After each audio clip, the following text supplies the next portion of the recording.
But a bride called our Consumer Watch team saying her wedding pictures were horrible. She wasn't kidding. She paid a professional to capture her memories, but tonight, Amanda Taylor shows us what she actually got for her money. It's been awful.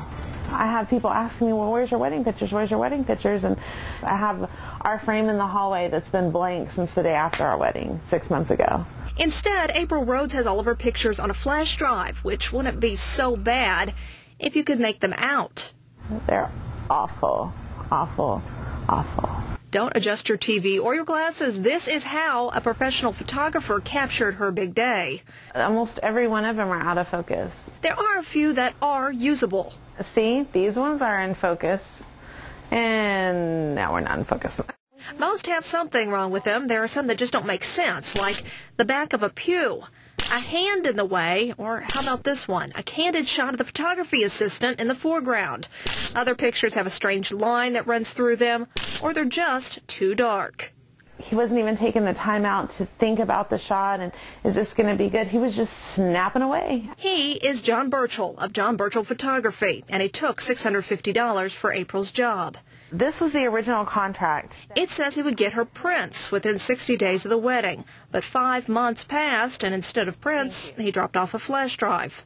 The reason that he had them so long is number one, he had to touch every picture up. Number two, he had went through some life-changing events. But she says he promised her to get her the prints ASAP. In fact, the two signed another contract that stated he'd have the prints to her within 10 days and give her $100 back for her inconvenience. But now 3 more months have passed. So I sent him an email and I said, where are my pictures? No response.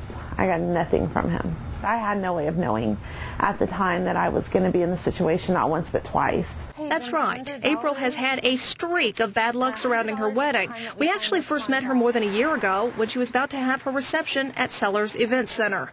But the place had closed down without informing her and took her $500 deposit, which despite telling us they would refund it, they still haven't.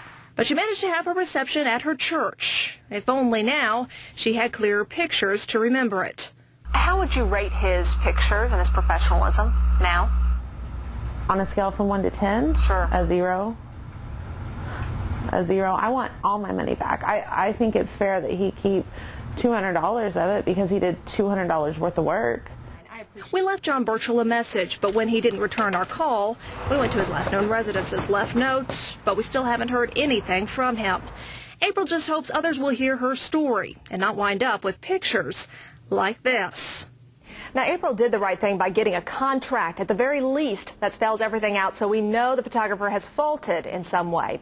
As for choosing a good photographer, get recommendations from friends. You may notice a photographer has memberships to professional clubs, but keep in mind, all that means is he's paid his dues. It is not a sign of expertise. We're here to keep an eye out for you.